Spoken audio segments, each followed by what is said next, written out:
नमस्कार श्रोते हो, परमात्मा साई भक्ती साथ साईमानी 891 चॅनलमध्ये तुमचं सर्वांचं मी स्वागत करीत आहे। जर आपल्यापैकी ह्या चॅनलवरती कोणी नवीन असाल तर चॅनल सबस्क्राईब करा, जेणेकरून मी जसे नवनवीन व्हिडिओ अपलोड करीत जाईन तसे नवीन व्हिडिओचे नोटिफिकेशन तुमच्या मोबाईलवरती येत राहतील व तुम्ही ते पाहू ऐकू शकताल। तसेच व्हिडिओ आवडला तर लाईक करा, कमेंट बॉक्समध्ये रामकृष्ण हरी असे लिहा। आपण ह्या व्हिडिओमध्ये अध्याय 16वा चालू करत आहोत। अध्यायाचं नाव आहे दैवासुर संप विभाग योग। भगवद्गीतेतील प्रमुख विषय। प्रथमतः आपण श्लोक नंबर 1 ते 5, 7 ते 20 आणि 21 ते 24 मध्ये भगवंतांनी काय सांगितलं ते पाहू। त्याच्यानंतर प्रत्येक श्लोकाद्वारे पाहू। श्लोक नंबर 1 ते 5 मध्ये फळासह दैवी आणि आसुरी संपत्तीचे वर्णन केलेले आहे। श्लोक नंबर 7 ते 20 मध्ये आसुरी संपत्तीच्या पुरुषाचे लक्षण आणि त्यांच्या अधोगतीचे वर्णन केलेले आहे। श्लोक नंबर 21 ते 24 मध्ये शास्त्राविरुद्ध आचरणाचा त्याग आणि शास्त्रानुसार आचरण याविषयी प्रेरणा। संपूर्ण श्लोकातील विषय प्रत्येक श्लोकाद्वारे। श्लोक नंबर 1 दैवी संपदेच्या अभयादी 9 गुणांचे कथन केलेले आहे। श्लोक नंबर 2 मध्ये दैवी संपदेचे अहिंसादी 11 गुण सांगितलेले आहेत। श्लोक नंबर 3 मध्ये दैवी संपदेचे तेजादी 6 गुण सांगितलेले आहेत। श्लोक नंबर 4 मध्ये आसुरी संपदेचे संक्षिप्त वर्णन। श्लोक नंबर 5 मध्ये दैवी व आसुरी संपदाची फळे। श्लोक नंबर 6 मध्ये आसुरी स्वभावाच्या पुरुषाची लक्षणे ऐकण्यासाठी भगवंतांची आज्ञा। श्लोक नंबर 7 मध्ये आसुरी संपदेच्या पुरुषाच्या ठिकाणी सदाचाराचा अभाव। श्लोक नंबर 8 मध्ये आसुरी संपदेच्या पुरुषांची नास्तिकता। श्लोक नंबर 9 ते 12 मध्ये आसुरी प्रकृतीच्या पुरुषांच्या दुराचारांचे वर्णन केलेले आहे। श्लोक नंबर 13 ते 15 मध्ये आसुरी प्रकृतीच्या पुरुषांच्या ममता व अहंकारयुक्त मनोरथांचे वर्णन केलेले आहे। श्लोक नंबर 16 मध्ये आसुरी प्रकृतीच्या पुरुषांना नरकाची प्राप्ती। श्लोक नंबर 17 ते 18 मध्ये आसुरी प्रकृतीच्या पुरुषांचे लक्षण सांगितलेले आहे। श्लोक नंबर 19 मध्ये द्वेष करणाऱ्या नराधामांना आसुरी योनीची प्राप्ती। श्लोक नंबर 20 मध्ये आसुरी स्वभावाच्या पुरुषांना अधोगती। श्लोक नंबर 21 मध्ये काम, क्रोध, लोभ नरकाची 3 द्वारे। श्लोक नंबर 22 मध्ये श्रेय साधनाने परमगतीची प्राप्ती। श्लोक नंबर 23 मध्ये शास्त्रविधीला सोडून मनाप्रमाणे वर्तन करणाऱ्याची निंदा। श्लोक नंबर 24 मध्ये शास्त्राप्रमाणे कर्म करण्याची प्रेरणा। आता आपण हा अध्याय श्लोक नंबर 1 पासून मराठीमध्ये सार चालू करत आहोत। हा अध्याय चालू करत आहोत। श्री गणेशाय नमः। ओम श्री परमात्मने नमः। ओम नमो भगवते वासुदेवाय नमः। ओम नमः शिवाय। ओम साईनाथाय नमः।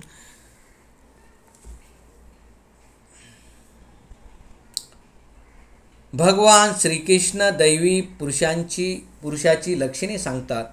कर्माच्या कर्तेपणाचा अभिमान न ठेवून त्यायोगे जन्ममरण रूप संसाराचे भय घालवणे याला अभय म्हणतात। सर्वत्र आत्मभाव झाल्यावर दैत्य राहतच नाही। दैत्यभाव संपूर्णपणे जाणे हेच अभयाचे लक्षण आहे। प्रिय पती गावाला गेल्यानंतर पतिव्रतेला जे विरहाचे दुःख होते त्या दुःखाने ते व्यवहारातील हानी लाभ याकडे लक्ष देत नाही। त्याप्रमाणे जो परमेश्वराला पती मानून सर्व लक्ष त्याच्याकडे ठेवून प्रपंच करतो म्हणजेच सगुण परमात्म्याविषयी अनन्य प्रेम असणे या सत्व संशुद्धी असे म्हणतात। आत्मा व अनात्मा यांचे स्वरूप समजावून घेणे याला ज्ञान म्हणतात। अष्टांगाच्या अभ्यासाने चित्ताचा विरोध करणे याला योग म्हणतात। साधनाविषयी संशय न बाळगता ज्ञान किंवा योग यांची साधना करणे म्हणजे ज्ञानयोग्य स्थिती। वृक्ष जसा वाटेने चाललेल्या पथिकाला पाने, फुले, छाया, फळे, मुळे देण्यास चुकत नाही, त्याप्रमाणे मनापासून धनापर्यंत आपणाकडे जे जे आहे ते दुःखी जीवांच्या मनाला संतोष वाटेल अशा रीतीने उपयोगात आणणे याला दान म्हणतात। शत्रू जरी संकटात असला तरी त्याला दान केले पाहिजे। विषय व इंद्रियांचा संयोग होऊ न देणे, संयोगाच्या स्थानी योग निर्माण करणे याला दम म्हणतात। विधीपूर्वक ते उपासना यांना सर्वत्र दैव संपत्तीच्या मालिकेत येतनी हे नाव आहे। हा मोक्षाच्या मार्गाची पूर्ण माहिती असलेला वाटाडे आहे.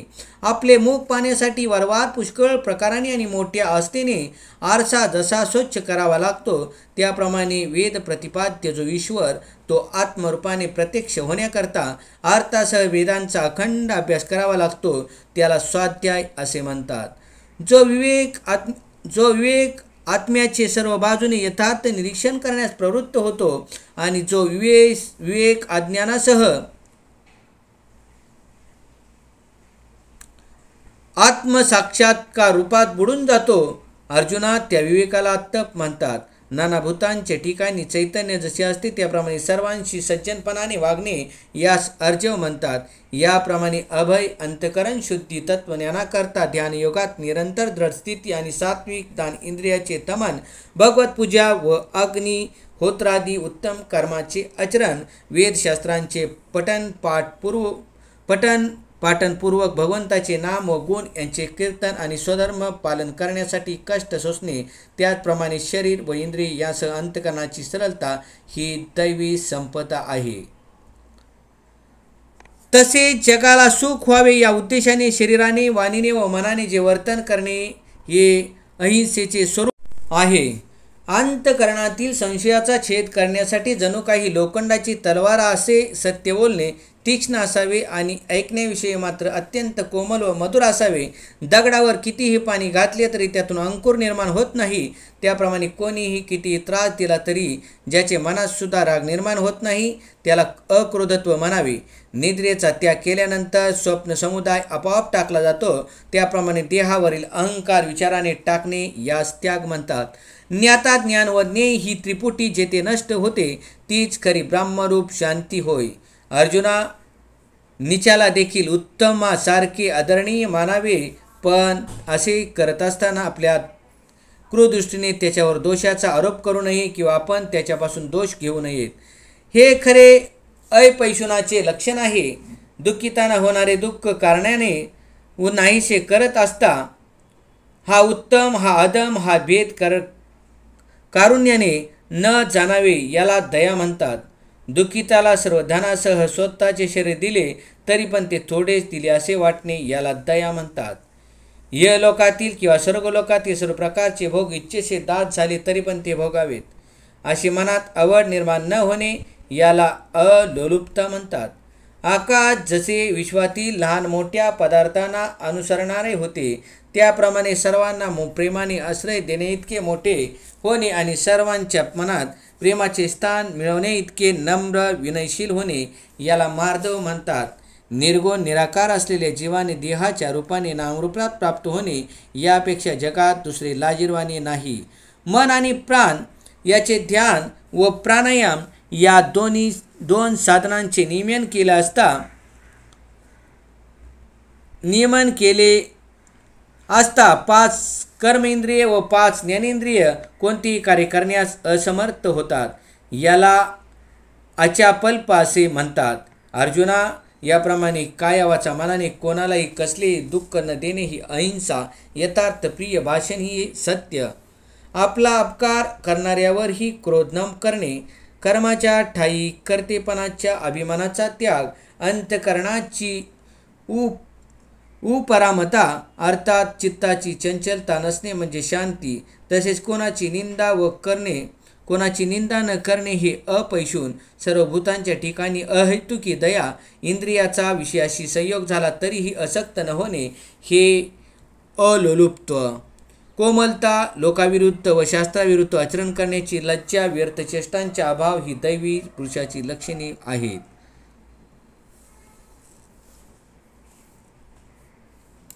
तसेच ईश्वराकडे आपोआप स्वाभाविकपणाने स्वतः धाव घेणे याला तेज म्हणतात. सर्व प्रकारचे ओझे सहन करीत असतानाही सहन करण्याचा अभिमान प्राप्त न होणे याला क्षमा म्हणतात.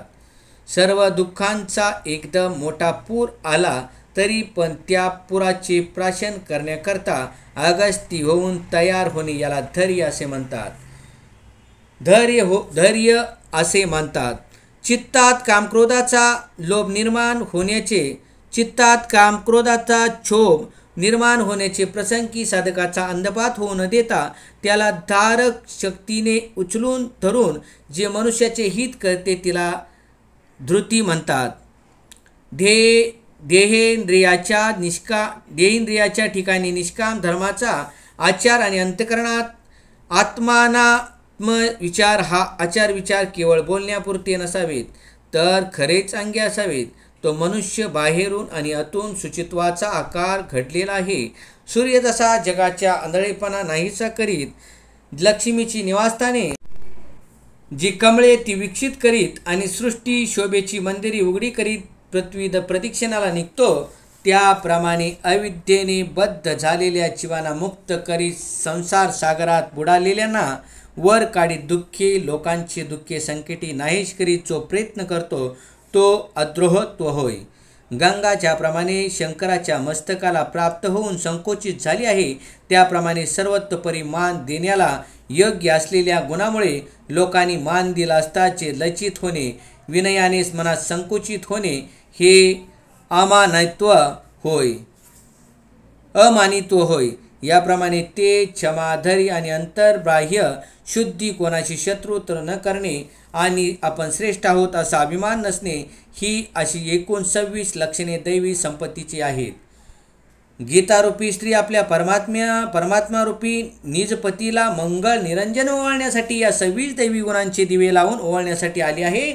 अथवा गीता समुद्रातील दैवी संपत्ती रूपी शिंपल्याच्या कळीतून बाहेर पडलेले 26 गुण हेच कोणी शुद्ध मोती आहेत.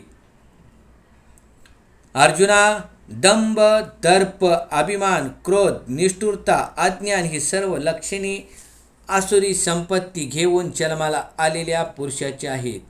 लोकांच्या समोर मी यज्ञ, दान, तप, भक्ती, तीर्थयात्रा इत्यादी धर्माचरण केले असे जो अहंकाराने सांगतो तो दंभ होम संपत्तीच्या लाभामुळे विनय वैराग्य यांची जीवनात आवश्यकता नाही असे समजून गर्वाने जे उतू जाणे याला दर्प असे म्हणतात. आसुरी संपत्तीचा मनुष्य सामर्थ्याने व ज्ञानाने अतिक्षुद्र असूनही ईश्वराशी व वेदांशी स्पर्धा करतो यास अभिमान म्हणतात. दुसऱ्याचे सुख पाहताच अंतःकरणात चळाट होणे म्हणजे क्रोध होय. आसुर शरीर, अंतःकरण व इंद्रियांनी कठोर असतो त्यास निष्ठुरता म्हणतात. पाप पुण्याची खिचडी खात असता बुद्धीच्या विचाररूप व्यापाराला चांगले वाईट न कळणे हा अविचार आहे यासच अज्ञान म्हणतात. हे 7 दोष लहान असतात परंतु याने संपूर्ण जीवनाचा नाश होतो. अर्जुना, दैवी संपदा मोक्षरूपी सूर्याने उजाडलेला प्रातकाळ आहे. आसुरी संपदा जीवाकरता अज्ञानरूपी लोखंडाची साखळी आहे. दैवी संपत्तीने मोक्ष प्राप्त होतो. आसुरी संपत्तीने अनेक प्रकारची बंधने निर्माण होतात.